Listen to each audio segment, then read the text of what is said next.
Assalamualaikum. Video kali ini terusan ceritanya si Basuki yang kemarin. Udah nonton kan? Dan buat yang belum nonton, ada linknya di deskripsi. Oke lanjut, kita langsung masuk aja ke alur ceritanya. Semenjak kejadian itu, aku tidak mau lagi pergi ke toilet tersebut. Sebagai penggantinya, aku selalu menggunakan toilet gedung sebelah. Cerita tentang hantu tanpa kepala menyebar luas ke semua santri. Mereka bahkan menamai setan itu dengan sebutan Siti Migrova. Hanya segelintir orang yang percaya akan ceritaku. Banyak santri yang menganggap kalau itu cerita fiktif belaka yang aku jadikan alasan untuk berhenti mondok. Saat ibu dan bapak menjengukku, kuceritakan semua kejadian itu. Anehnya mereka malah tertawa. Hantu Migrova? Hahaha, bagus itu. Jadi kamu bisa terus ingat kosakata Migrova. Hantu itu bantu hafalanmu, kata bapak. Iya pak, benar juga. Seharusnya kamu berterima kasih sama hantu itu, tambah ibu. Hantu itu ada di mana-mana, Bas. Kita ini berdampingan hidup dengan mereka. Jangan takut, kita makhluk paling mulia di muka bumi. Ibu menjawabnya dengan santai. Aku mau berhenti mondok aja, Bu. Bapak malah tertawa lagi. Tuh kan, Bu, ujung-ujungnya minta berhenti. Boleh. Ibu mengangguk, tangannya sibuk mengupas kulit jeruk. Serius boleh, Bu?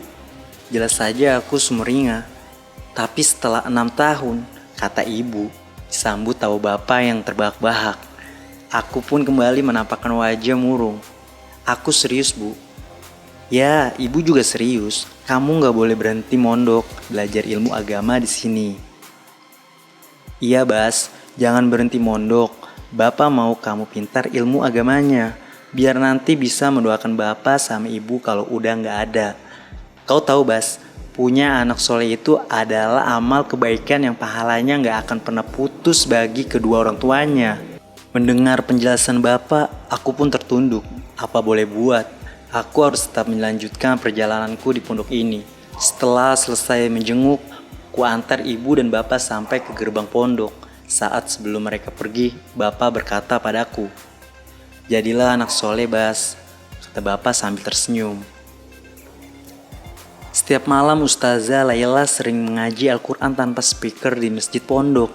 Beliau memang salah satu ustazah yang sangat rajin. Malam itu aku izin ketua kamarku untuk mencuci pakaian di toilet masjid. Dia selalu mengizinkanku asal jangan terlalu larut malam. Kebetulan saat itu tidak banyak pakaian yang aku cuci, hanya 2 buah celana dan 1 baju. Dari dalam masjid terdengar suara merdu Ustazah Laila. Aku suka mendengar beliau mengaji tengah malam seperti ini, membuat suasana jadi hangat. Selesai mencuci, ku bawa pakaianku ke belakang gedung. Namun di tengah perjalanan, aku bertemu dengan seorang wanita yang berjalan dengan santai sambil membawa Al-Quran. Kebiasaan kamu nyuci baju malam-malam begini, Bas? Itu jelas sekali Ustazah Laila. Ustazah, bukannya tadi lagi ngaji ya di masjid? Orang saya yang baru mau ngaji. Udah sana cepat, tidur udah malam, besok harus sekolah, suruh beliau. Ustazah, sumpah tadi aku dengar suara Ustazah lagi ngaji di masjid. Lalu suara itu terdengar kembali. Itu suara Ustazah Laila sedang membaca surat Al-Ikhlas. Suara itu bahkan terdengar sangat keras, terkesan membentak-bentak. Tuh, itu suara Ustazah. Kuletakkan ember yang berisi pakaian. Wajahku kebingungan. Ustazah Laila mengerutkan dahi. Ia mendengarkan suara itu dengan seksama. Astagfirullah, katanya. Ia lalu menghampiri sumber suara tersebut. Aku penasaran dan mengikutinya dari belakang. Dia memasuki ke dalam masjid lalu menyibakkan tirai pembatas barisan lelaki dan perempuan. Lalu perempuan mengaji masih terdengar keras memenuhi ruangan masjid. Tapi tidak ada siapa-siapa di dalam sana. Walaupun aku dan Ustazah sudah masuk ke dalam masjid, suara itu tak mau berhenti. Basuki, cepat pulang ke kamarmu, pinta Ustazah Laila. Malam itu benar-benar sangat menakutkan. Jin itu ada yang jahat, ada juga yang baik. Sebagian dari jin juga ada yang muslim. Ya, bisa jadi apa yang kau dengar di masjid itu adalah jin muslim. Jadi janganlah takut. Aku menceritakan kejadian semalam pada Ustadz Didi dan dia menanggapinya dengan santai. Kamu jangan khawatir, jin itu tidak akan ganggu lagi. Dari mana Ustadz tahu kalau dia nggak akan ganggu lagi? Nanti malam Ustadz bicara sama jin itu, katanya. Aku terkagum-kagum mendengar pernyataan Ustadz Didi. Dia memang terkenal sebagai Ustadz yang sakti. Itu baru segelintir kisah mengerikan yang pernah kualami di pondok. Yang paling aku ingat adalah tentang si Sandi.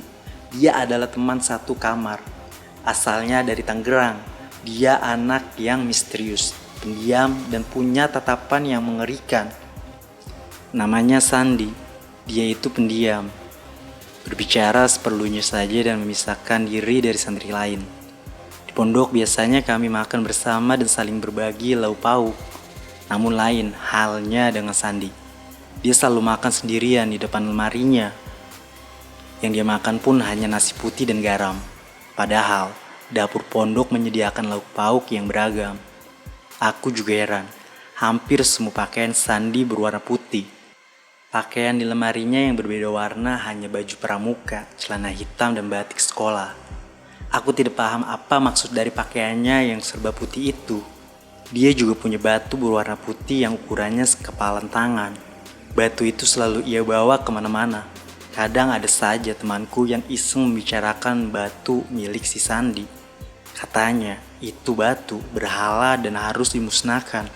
Aku sendiri sih tidak berani berkata macam-macam tentang batu itu, karena aku yakin itu bukan batu sembarangan. Hal itu terbukti. Pernah suatu ketika pondok dilanda penyakit bisul. Banyak santri yang bisulan, dan yang terparah adalah Hadi, teman SD-ku. Dia punya bisul di bagian bokong sebelah kanan sehingga kalau dia lagi di kelas, posisi duduknya pasti miring. Semakin lama bisulnya Hadi semakin membesar dan bengkak. Tapi anehnya, tak kunjung pecah. Di saat genting seperti itu datanglah Reno. Dia anak kamar sebelah yang katanya bisa memecahkan bisul dengan alat yang ia buat sendiri. Cara kerja alat itu sederhana, semacam alat bekam hanya saja menggunakan gelas kaca. Ia juga menggunakan koin yang dibungkus dengan kertas untuk menyulut api. Hadi malam itu tidak bisa tidur. Bokongnya terasa panas seperti dibakar. Aku tak tega melihatnya. Akhirnya aku panggil Reno untuk membantu si Hadi.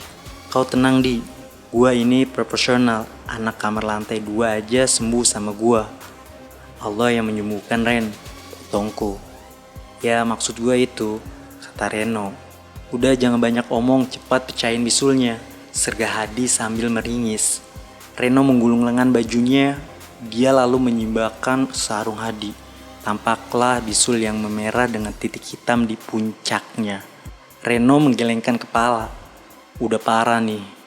Ia meletakkan koin yang dibungkus kertas menyerupai sumbu lalu meneteskan minyak tanah pada kertas tersebut.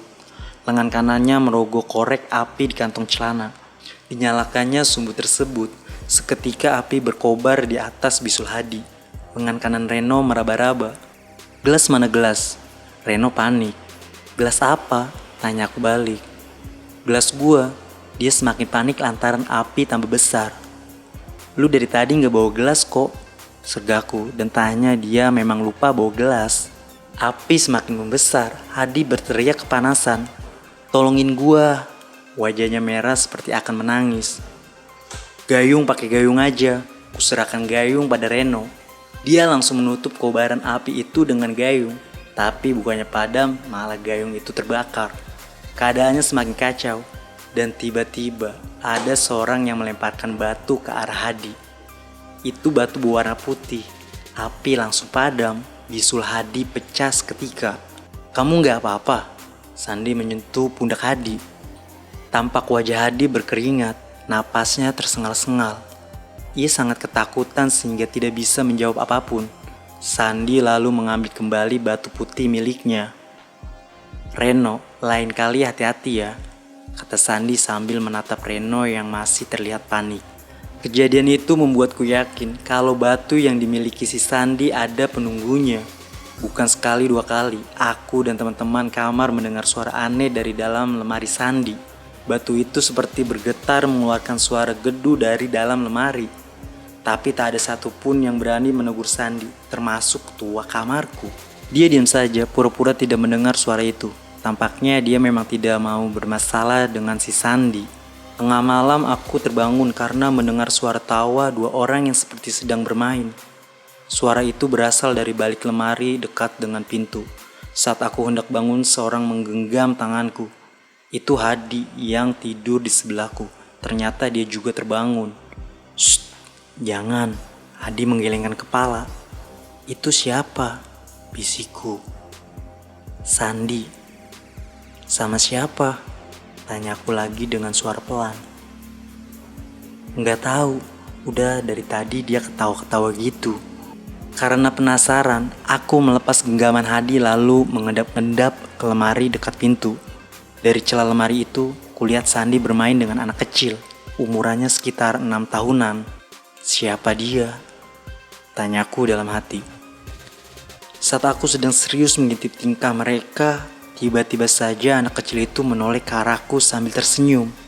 Dia lalu menuju ke arahku. Segera aku kembali ke tempat tidur sebelum si Sandi mengetahuinya. Keesokan harinya, kulaporkan kejadian itu pada ketua kamar. Sayangnya tidak ditanggapi. Ketua kamarku mungkin saja mendengar suara itu dan dia takut kalau harus menegur si Sandi. Hadi menceritakan kejadian itu ke kamar sebelah hingga menyebar luas ke semua santri. Selain perilakunya yang misterius itu, keluarganya Sandi juga tidak kalah aneh. Di pondok itu hanya Sandi yang sering dijenguk ayahnya tengah malam. Aku sampai hafal berapa kali dijenguk dalam sebulan. Itu hampir setiap minggu dan pasti malam Sabtu. Saat santri sedang tidur pulas, si Sandi malah dijenguk tengah malam. Aku sering membukakan pintu untuk ayahnya Sandi.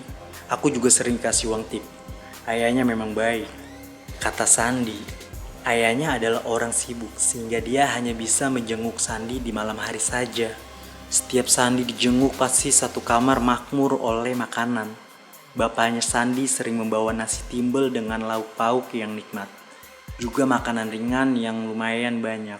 Si Sandi tidak pernah memakan pemberian bapaknya itu. Dia malah membagikan semua makanan yang ia punya ke teman-teman kamarnya. Ya, kami sih merasa diuntungkan. Asal perut kenyang itu sudah membuat kami senang. Tapi semua itu berubah menjadi mencekam saat kami tahu kalau ayahnya Sandi sudah lama meninggal. Hal itu baru kami ketahui saat pengumuman peringatan semester ganjil. Si Sandi menjadi juara 2 dan namanya ayahnya disebut dengan gelar almarhum di depan namanya. Setelah kami satu kamar tahu kebenaran itu, kami tak mau lagi menerima makanan pemberian Sandi. Malam berikutnya, saat semua orang sudah tidur lelap, pintu kamar diketuk. Aku tahu itu pasti ayahnya Sandi yang rutin menjenguk di malam Sabtu. Kulihat Sandi bangun, lalu berjalan ke arah pintu. Sayup-sayup, ku dengar percakapan mereka dari balik lemari itu. Mereka sudah tahu ayah dan tidak mau menerima makanan dariku lagi, kata Sandi. Nanti ayah beri mereka pelajaran, timpal ayahnya. Aku semakin takut mendengar ancaman itu. Sebisa mungkin ku pejamkan mata.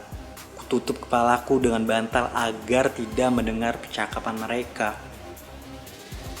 Dia orangnya ayah. Tiba-tiba saja si Sandi sudah berdiri di depanku sambil menunjuk wajahku. Kenapa ya? Aku terbata-bata melihat wajah ayahnya yang datar dan pucat.